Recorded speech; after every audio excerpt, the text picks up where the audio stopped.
Buenos días, Eduardo.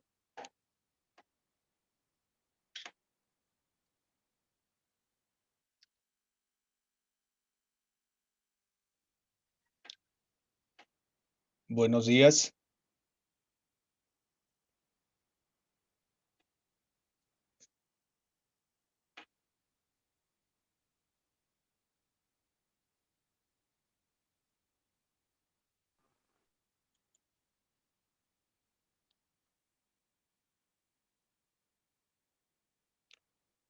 Eduardo, buenos días. Buenos días, no sé. ¿Cómo se encuentra el día de hoy? Bien, ¿Ya pasó toda la tormenta? sí, Oh, pues bienvenido, bienvenido. gracias. Cristian, buenos días. Buenos días, profe. A ver, entonces denme sus apellidos. Es Andrade, ¿verdad? Hoy estamos a 25. Andrade y apellido Mm, Eduardo. González Pérez.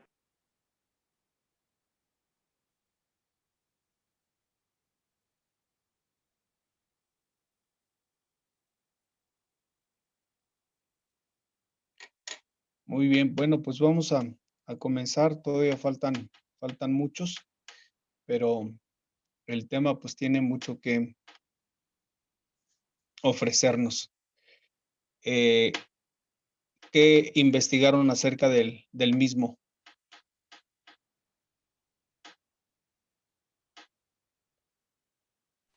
Voy, profe, abro la diapositiva.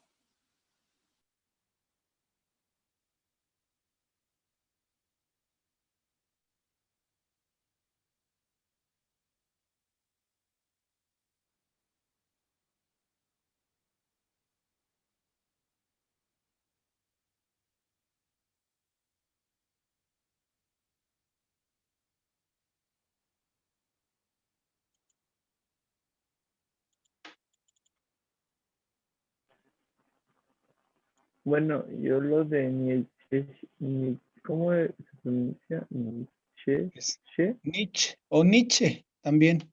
Nietzsche o Nietzsche, como guste. Eh, Para nosotros, para el lenguaje yo, castellano es permitido, perdón, para el lenguaje castellano es permitido pronunciarlo como nosotros podemos pronunciarlo, como es en castellano. Por ejemplo, sería Nietzsche o Nietzsche o Nietzsche, como guste. yo creo que Nietzsche sostenía que todo acto o proyecto humano está motivado por la voluntad de poder. La voluntad de poder no es tan solo el poder sobre otros, sino el poder sobre uno mismo, algo que es necesario para la creatividad.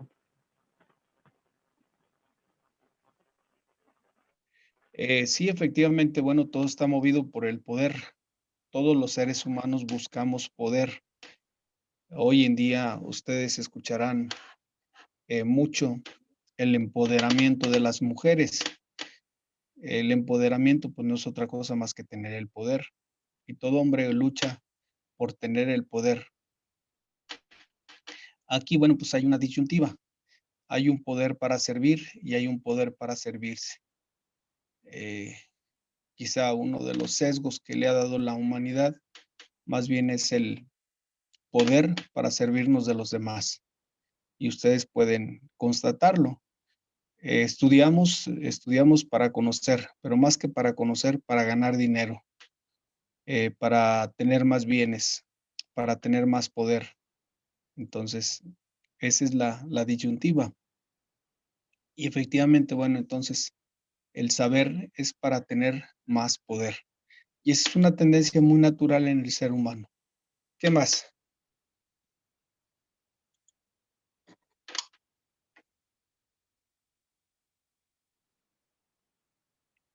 ¿Qué más, Cristian?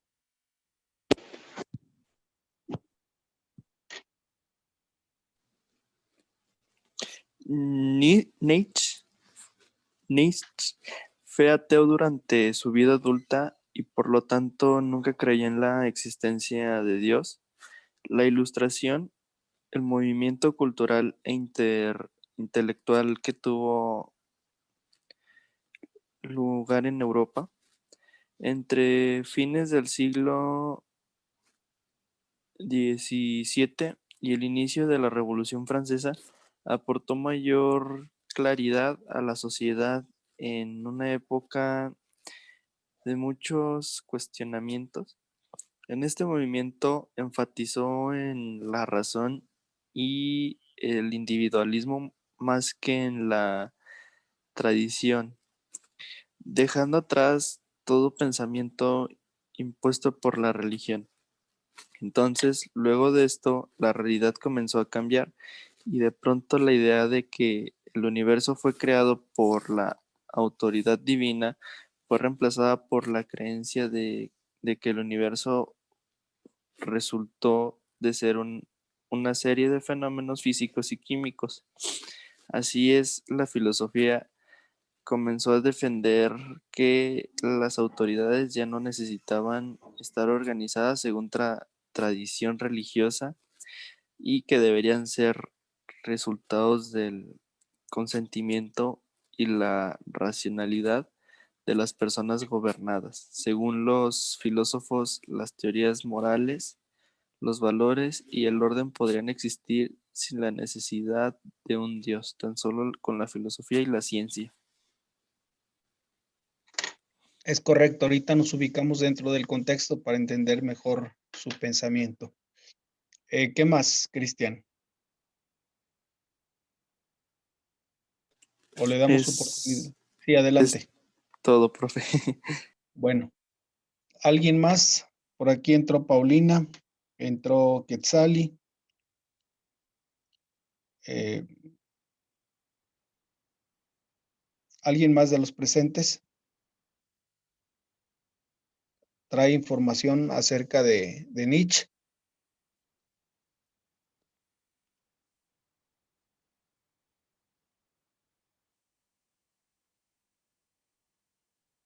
A ver, un favor, activen sus cámaras de video, porque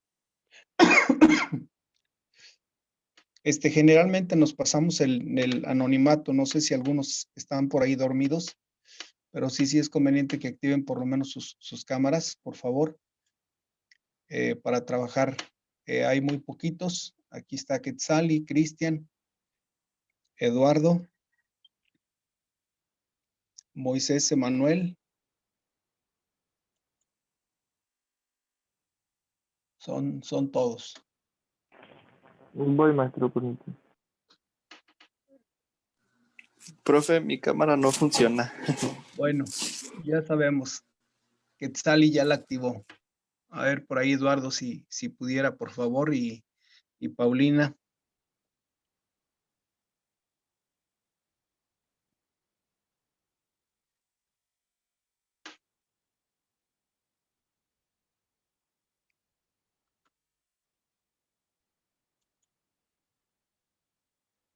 Paulina, ¿sí se encuentra?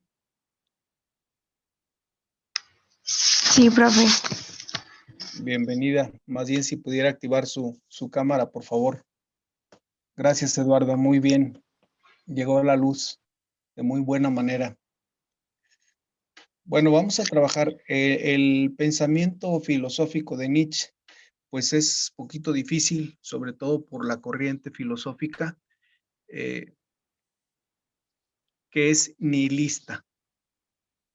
El nihilismo, bueno, pues es producto propiamente de lo que en un principio fue el existencialismo, que también se le cataloga a este filósofo como existencialista. Pero vamos a comenzar. No sé, Paulina, si trae algo de información.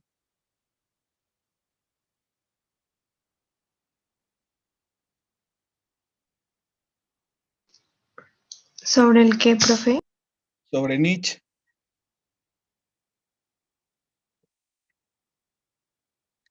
sobre la muerte de Dios. Sí, traigo algo de información.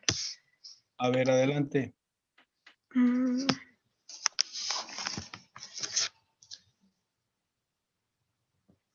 Federico Nietzsche, de 1844 a 1900, fue un notable y polémico filólogo y un filósofo alemán, autor de obras Así habló Zaratustra, La voluntad de poder y el origen de la tragedia, Gaia, ciencia, verdad y mentira en sentido extramoral, y entre otras.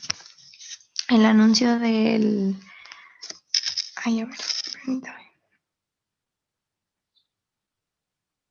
Ya. El anuncio del advenimiento del nihilismo y famosas y radical sentencia, Dios ha muerto, con el subsecuente tópico de la muerte del Dios de los filósofos y aparentemente también de la totalidad de los fundamentos, la voluntad de poder, el eterno retorno, el superhombre, etc., fueron algunos de los grandes complejos y temas inaugurados por la filosofía nietzscheana, que reclamaron y obtuvieron una poderosa atención en los círculos filosóficos, estéticos y políticos de la posguerra europea. Y ya es todo. Muy bien. Bueno, pues vamos a comenzar entonces, a ver si tratamos de ubicar un poquito más el contexto de la muerte de Dios, que en su momento va a causar toda una revuela por la época.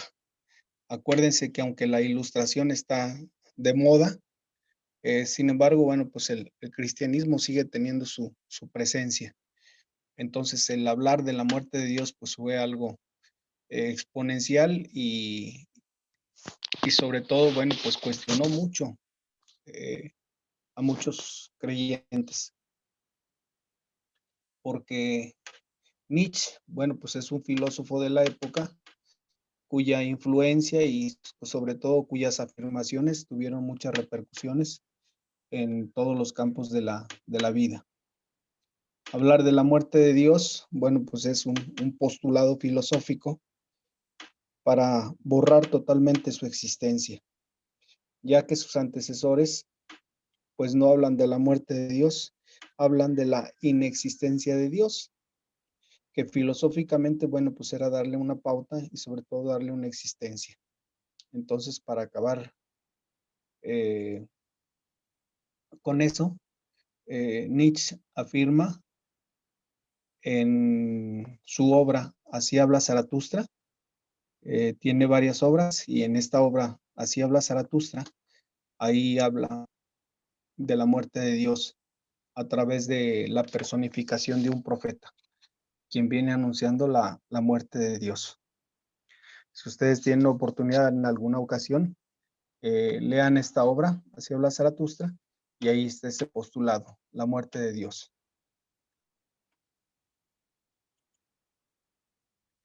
Bueno, ¿quién fue este filósofo?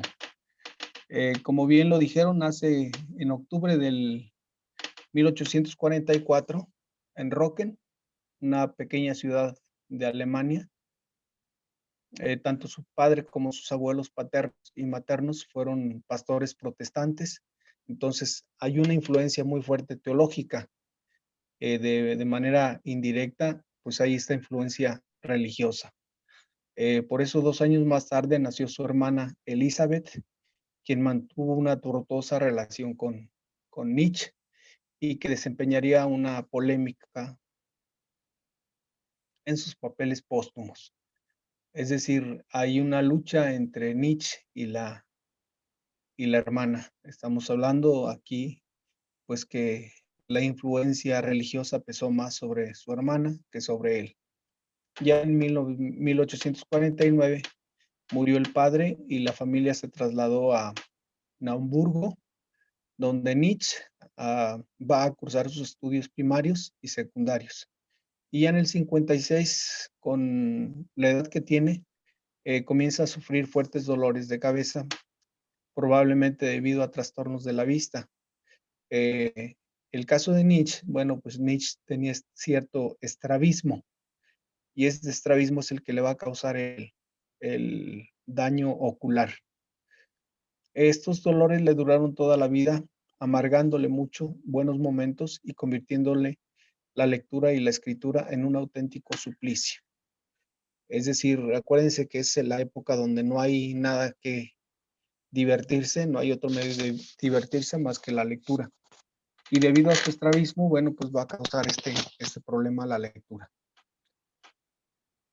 Por esta época comenzó a leer a Schopenhauer. Estamos hablando de otro filósofo que en futuro va a ser su mentor filosófico y sobre todo pues va a influir en toda su corriente filosófica.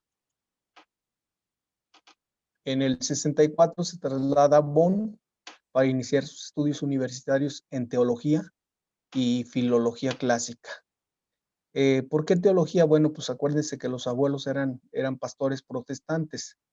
Entonces, de alguna manera, pues él tenía esta influencia religiosa.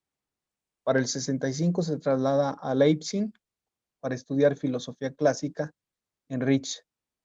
El mejor especialista de la época en los siguientes años se inicia su relación con Roth y Wagner. Los 24 años, sin el título de doctor, es nombrado catedrático extraordinario de la Universidad de Basilea. En ese mismo año abandona por su antigermanismo la ciudadanía alemana y se hace suizo.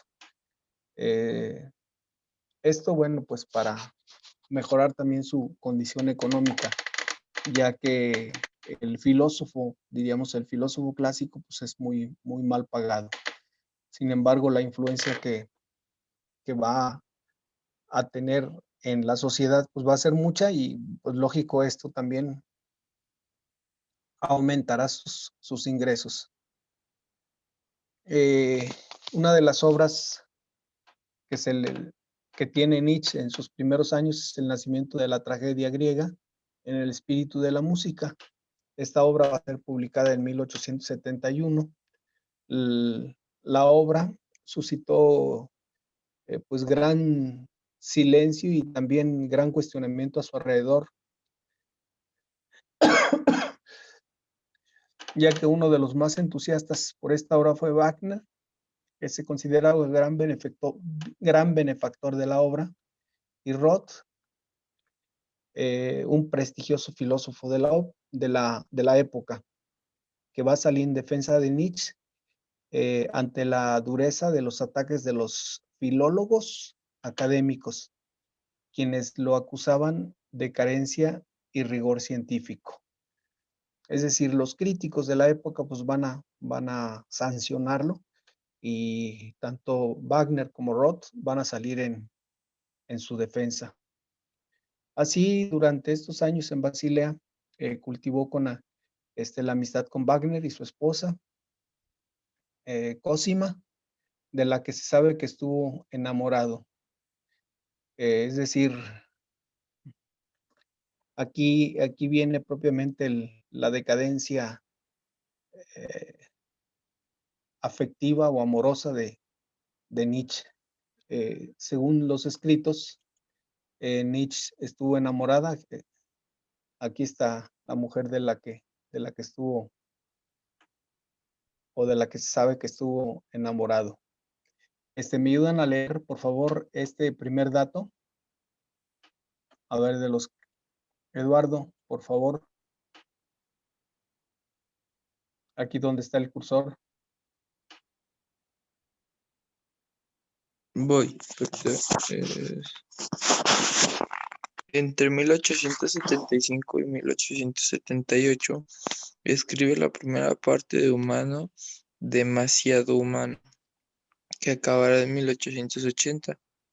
En esta obra inaugurará su estilo aforístico, la escritura nerviosa, briosa, de trazos incisivos.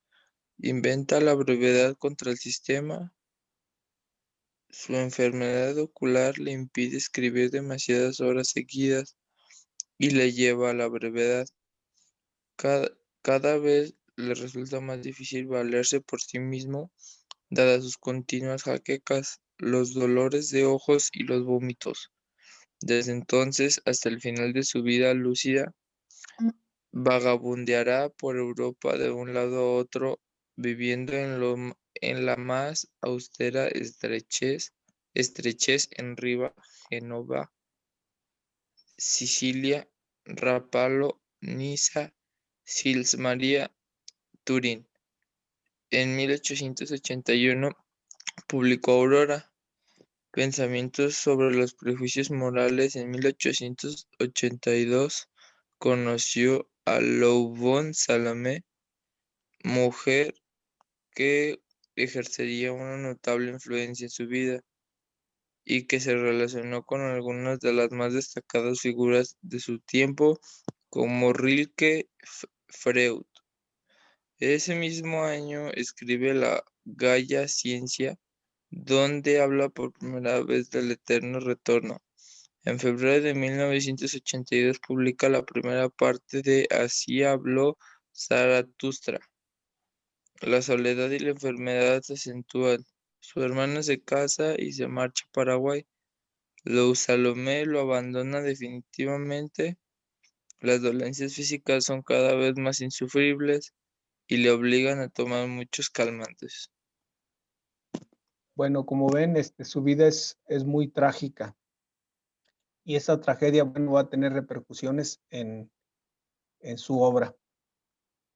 A ver, Quetzali, ¿nos ayuda, por favor? La siguiente diapositiva.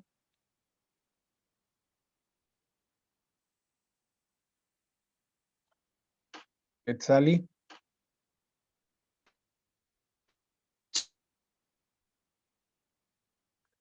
Quetzali, ¿sí se encuentra? Otra que ya corrió. Bueno, vamos a quitarle pues de aquí.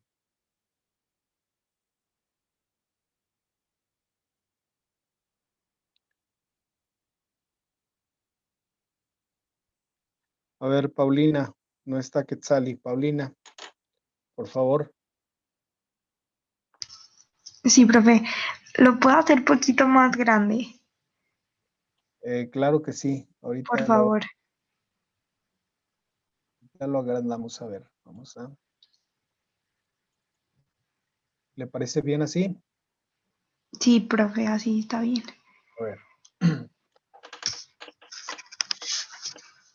A lo largo de 1883 y 1884 completa el resto de los libros de Así habló Zaratustra, y en 1886 publica Más allá del bien y del mal, y el año siguiente La genealogía de la moral.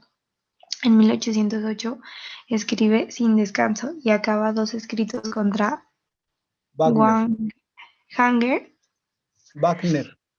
Wagner, el caso de Wagner, y Nietzsche contra Wagner, unos poemas, los ditirambos y Dianzois, 2 ensayos exasperadamente polémicos y anticristianos, El crepúsculo de los ídolos y del anticristo, y una autografía intelectual.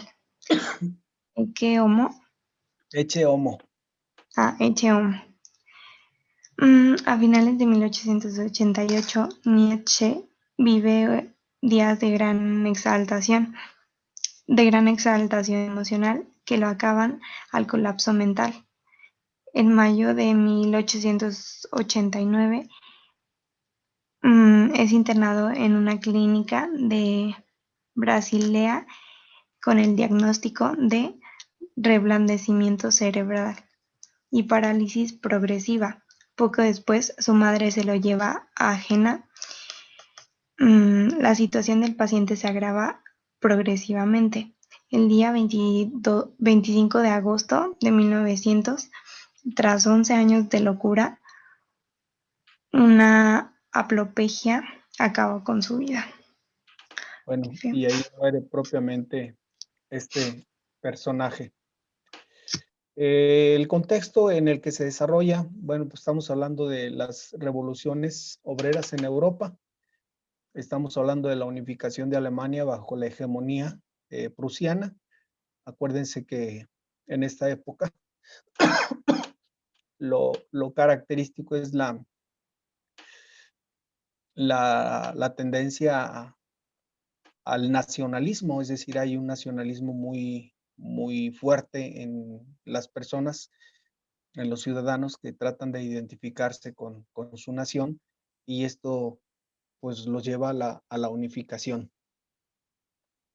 Pío IX, mediante sílabus, condena el sindicalismo. Estamos hablando del sindicalismo que pues todavía nos rige. Lo condena porque ya se visualiza cómo los líderes sindicales son los que hacen grandes fortunas y los trabajadores, que son los que supuestamente van a ser defendidos, pues viven cada día en la pobreza, y eso ustedes lo pueden constatar todavía. No muy lejos con esta lideresa del magisterio, el Bester Gordillo, quien pues tiene varias propiedades en Estados Unidos, y la pregunta es cómo una maestra de primaria, una maestra de rural, pues gane tanto dinero y tenga tantas propiedades, ¿no? Entonces, por eso viene la condena. También tenemos la guerra franco-prusiana, la proclamación del Segundo Reich alemán, la Comuna de París, la República Francesa y la Internacional Socialista. León XIII publica una encíclica llamada Rerum Novarum, que es propiamente la renovación. También en cuanto al arte y a la cultura, tenemos el impresionismo, el modernismo y el posimpresionismo. Como ustedes van a darse cuenta, todas estas pinturas pues van a influir mucho en la mentalidad de la sociedad de la época. Por su parte, en la ciencia, bueno, pues también comienzan las teorías acerca del origen del ser humano y el origen de las especies con Darwin. Aparece la vacuna de Louis Pasteur, y dentro de los inventos tecnológicos propios de la revolución industrial, pues tenemos la locomotora, los fonógrafos, las lámparas incandescentes, el fotófono, el cinematógrafo, eh, etcétera. Es decir, tenemos una serie de inventos que de alguna manera van a influir dentro del pensamiento de todos los intelectuales de la época. Por tanto, pues hay una tendencia a enfatizar mucho en lo que va a ser el antropocentrismo, es decir, donde el hombre va a tomar el lugar de Dios, donde todo va a girar en torno al hombre, y todos estos avances le van a dar mayor tranquilidad a la vida del hombre y sobre todo mayor confort. En el contexto filosófico, bueno, pues también no se quedan atrás. Aquí tenemos el positivismo de Augusto Comte, el evolucionismo de Charles Darwin, el socialismo utópico de Owen Saint-Simon, el socialismo científico de Carlos Marx, el materialismo histórico de Marx también, el vitalismo, la teoría psicoanalítica de Freud. Acuérdense que por ahí hay una relación con Freud, y sobre todo, bueno, pues Freud también va a influir en las obras de Nietzsche. Y este psicoanálisis, bueno, pues ha marcado la psicología que hasta nuestros días sigue imperando. Dentro de los temas de filosofía de Nietzsche, la influencia más fuerte la tiene por el vitalismo,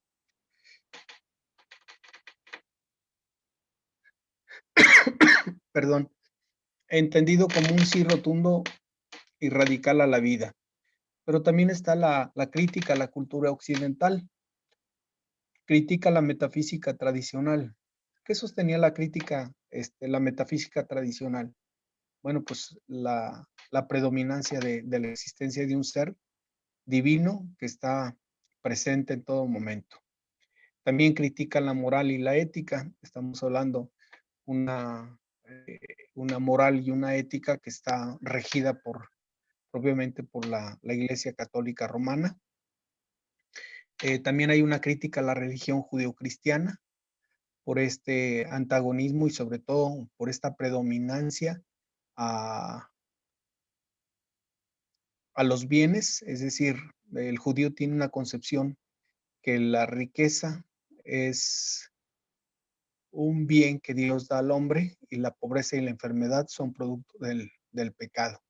Entonces, este moralismo, pues es terrible en el ámbito judío. Pero también viene una crítica a las ciencias. Y de aquí esta crítica a las ciencias lo conduce a lo que es el nihilismo.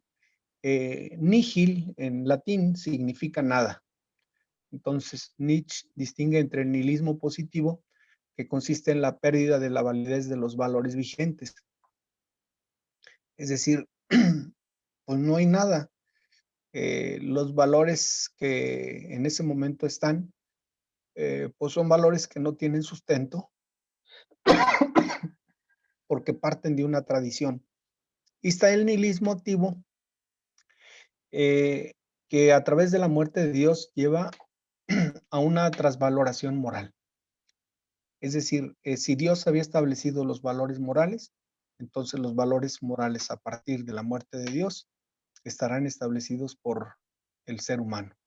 El ser humano será el que ponga, diríamos, las reglas. Ya no es Dios quien, ya no es Dios, ya no será Dios quien reglamenta la vida de los seres humanos, sino será el mismo hombre. Entonces será necesario pasar de una moral del esclavo a una moral de señores, invirtiendo los valores de la muerte de la muerte por los de la vida. ¿Qué significa esto de la moral de señores? De este señorío moral va a surgir lo que más tarde vamos a conocer en su obra, el superhombre. Es decir, el superhombre surge o tiene que surgir, porque de lo contrario, pues todo el tiempo el hombre va a ser esclavo. Y entonces es conveniente que desaparezca esta visión de dolor, esta visión de misericordia, esta visión de perdón, para que surja el superhombre. Por lo tanto, el superhombre tiene que ser un ser despiadado, tiene que ser un ser que no vea por la misericordia, porque entonces se ablandará y volverá otra vez a ser esclavo.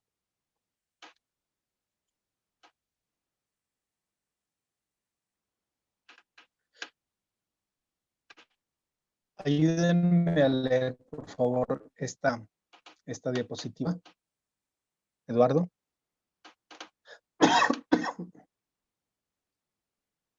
Sí, es desde el principio, ¿verdad? Sí.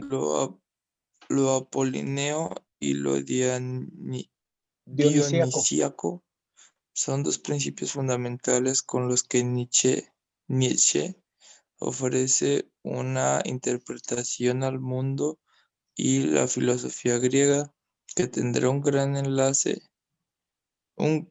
alcance en el pensamiento contemporáneo, sobre todo en la estética y la literatura del siglo XX. Los dos dioses griegos, Apolo y Dionisios, serán los representantes de esta original visión. El primero representa la serenidad, claridad, la medida y el racionalismo. Es la imagen clásica de Grecia. Dionisio, sin embargo, es el impulsivo, lo excesivo, lo desbordante, la afirmación de la vida, el erotismo y la orgía como la culminación de este afán de vivir, es decir, si a la vida a pesar de todos sus dolores. La filosofía occidental, encabezada por Platón y Aristóteles, reprimió los planteamientos dionisíacos para ofrecer una visión del mundo apolínea. Frente a esto, Nietzsche niega los ideales apolíneos y reclama el triunfo de los ideales dionisíacos mediante la utilización metafórica del lenguaje como expresión de la voluntad de poder. La negación de los ideales apolíneos implica la negación del principio de individuación, expresado en el platonismo por la idea de uno y sustituida en el cristianismo por la idea de Dios. Si negamos a Dios, negamos al uno, y si negamos la idea de uno, negamos los ideales apolíneos y afirmamos la multiplicidad dionisíaca, de tal manera que cada cual puede expresar su propia verdad y sus propios dioses. Y este es el cuestionamiento de seguir afirmando que Dios no existe. A ver, otro lector, Paulina, por favor.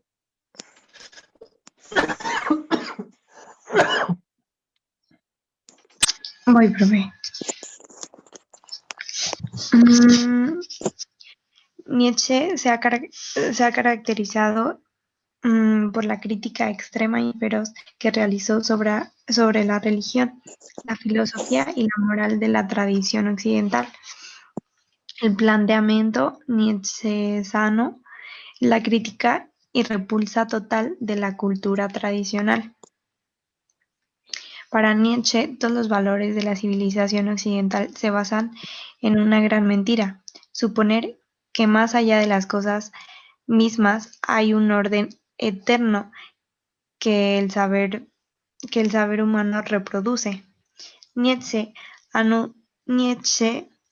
anuda socratismo y cristianismo. Según él, la revolución socrática proclamó la primera del concepto descarnado La como primacía del instrumento concepto único desencarnado.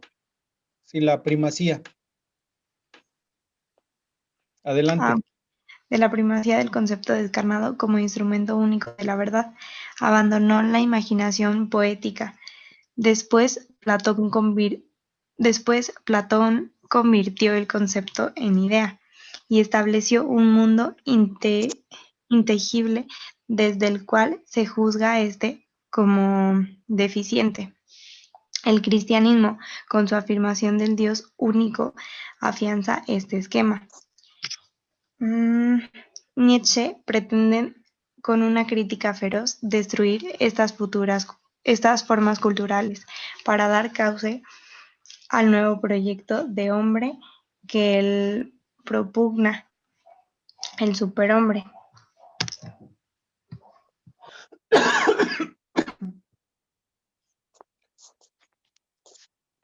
Nietzsche ve la historia de la metafísica dominada desde sus inicios por el odio y por el miedo de los filósofos a la noción del devenir. Desde su inicio, la metafísica ha intentado expulsar el devenir del ámbito del ser, negar el auténtico ser al devenir, y al contrario, liberar al ser de toda la forma del devenir.